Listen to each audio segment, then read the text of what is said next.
પાલનપુરના Thakor boarding ખાતે સમાજ આગેવાનોની બેઠક મળી હતી। સાંસદ ગેનીબેન ઠાકોર, ધારાસભ્ય કેસાજી ઠાકોરની આગેવાનીમાં મળી છે બેઠક। સમાજના રીતિ રિવાજ અને સુધારાને લઈને કારણે ચર્ચાથી સમાજમાંથી અંધશ્રદ્ધા દૂર થાય અને અન્ય સમાજમાં લગ્ન કરનાર દીકરા દીકરીઓના મા બાપની સહી ફરજિયાત કરવાનો નિર્ણય, લગ્નમાં વાસણ પ્રથા તેમજ ઓઢામણી પ્રથા તેમજ મરણમાં જમણ પ્રથા બંધ કરવા સહિત અલગ અલગ મુદ્દે કરાશે ચર્ચા। જેકેસિંહ ગુજરાતી સાથે ભરત ઠક્કર, ડીસા। હા, એટલે જૂના રીત રિવાજ પ્રમાણે જે ખોટા ખર્ચા થઈ રહ્યા છે, ધારો કે લગ્નમાં જે ઓઢામણા પ્રથા છે, હવે ઓઢામણા પ્રથા શું છે કે પહેલા જૂના જમાનામાં જે રાખતા કે બેન દીકરી કોઈ આવે તો એને ઓઢામણું આપો સારું લાગે, પણ હવે ઘણીવાર ઓઢામણામાં સાડી પાછળ કે જે ધોતિયું કે આપણે પેન્ટ પીસ આપીએ છીએ તે ઘણા 100-200 રૂપિયાના આપણે આપતા હોઈએ છીએ અને એ ક્યાંય ઉપયોગ થતો નથી હોતો। ઘણીવાર અહીંયાથી ઓઢામણું આપીને બીજી જગ્યાએથી ત્રીજી જગ્યાએ ઓઢામણું જતું હોય, એટલે એ ઓઢામણા પ્રથા બંધ કરવી,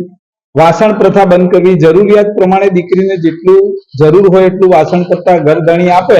અને જે સમાજમાં જે આપવાની પ્રથા છે એ તો રોકડું આપે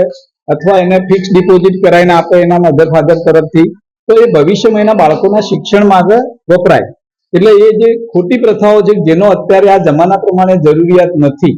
એવી પ્રથાઓ ખોટી બંધ કરવાની, એટલે ખાસ તો ઓઢામણા પ્રથા અને વાસણ પ્રથા જે એના ઉપર અમારો ફોકસ છે। બીજું કે જે મરણ પાછળ જે ખોટો ખર્ચો કરવામાં આવ્યો છે, જમણવાર અને જલા ને બધું કરવામાં આવે છે, એની જરૂરિયાત નથી।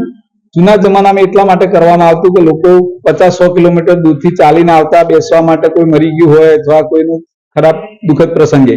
તો એ બિચારા આવીને જમીન પાછા એમના ઘરે જાય તો 12 કલાક ચાલીને આવતા। એ જમાનામાં જમણવાર એટલા માટે રાખવામાં આવતો, દૂરથી આવતો માણસ હોય એને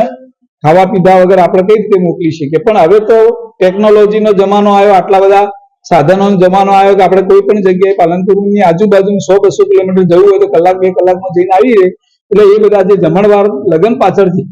એ ખોટા ખર્ચા છે, એટલે એ ખોટા ખર્ચા બંધ કરવા અને જે અમારા સમાજમાંથી ઘણીવાર શું છે કે બીજા સમાજમાં દીકરા દીકરીઓના લગ્ન થાય છે અથવા કોઈ પણ જગ્યાએ ક્યાંક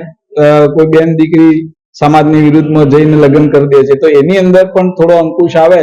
અને એના મા બાપની પરમિશન સાથે મેરેજ કરે એ પણ ફોકસ કરવામાં આવશે। અને મેન એક આ અંધશ્રદ્ધાનો વિષય કે જેના ઉપર વધારે પડતું ભાર આપવામાં આવે, અંધશ્રદ્ધામાં ઘણા બધા પૈસા બગાડે, જેટલો પૈસો એ અંધશ્રદ્ધા પાછળ બગાડે જેટલો શિક્ષણ પાછળ બગાડે તો આ સમાજ ક્યાંય આગળ આવે। મેં કીધું અનેક વખત કે કોઈ પણ દેવ ઉપર તમારે શ્રદ્ધા હોઈ શકે પણ અંધશ્રદ્ધા નહીં। હવે અંધશ્રદ્ધા કોણ કે ભૂતકાળની અંદર આજ વર્ષો પહેલા દીકરીઓને દૂધ પીતીની પ્રથા હતી, તો એ પ્રથા કોઈક બુદ્ધિજીવી ક્રાંતિકારી લોકોએ એ પ્રથાઓ દૂર કરી। બહુ પ્રતિનિધિત્વનો રિવાજ હતો, તો 1951ના બંધારણમાં હિન્દુ એક્ટની અંદર અનેક સુધારા લાયા। એમ બંધારણીય રીતે આપણાને અંધશ્રદ્ધાથી કદાચ મદદ મળે કે ના મળે, ગુજરાત સરકારે તો વર્તમાન સમયની અંદર અંધશ્રદ્ધા માટે બિલ પસાર કર્યું છે વિધાનસભામાં કે આ ભાઈ તમામ પ્રકારની જે અંધશ્રદ્ધાઓ છે એ અંધશ્રદ્ધાઓથી બચવા માટે બિલની અંદર ફોજદારી ગુના હાથે અન્ય કલમોનો ઉમેરો કરી અને એને બંધારણીય કાયદાની જોગવાઈમાં લીધું છે। ત્યારે તમામ દેવી દેવતાઓના આશીર્વાદ જરૂરી છે, એની પૂજા પાઠ જરૂરી છે, પણ મેં કીધું એમ કે બાળકોને દાપ આપવા, પરિવારમાં ઝઘડા ઉભા કરવા, નિસંતાન હોય તો એના માટે વેમ ગાલવી, મિલકતો માટે વેમ ગાલવી અને એક એનું આર્થિક શોષણ કરવું, એ આર્થિક શોષણ કોઈ જે માણસ એની મુશ્કેલીમાં હોય ત્યારે અનેક પ્રકારનું જે લોકો કહેતા હોય પ્રમાણે માનવા માટે મજબૂર હોય છે અને મજબૂર હોય છે એટલે એની મજબૂરીનો એના પોતાના મગજનો જે પેલો છે એનો લાભ લઈને એને આર્થિક રીતે બરબાદ ન કરે અને પરિવાર વેરવિખેર ન કરે, એના માટે કરીને અંધશ્રદ્ધાથી દૂર રહેવું ખૂબ જરૂરી છે।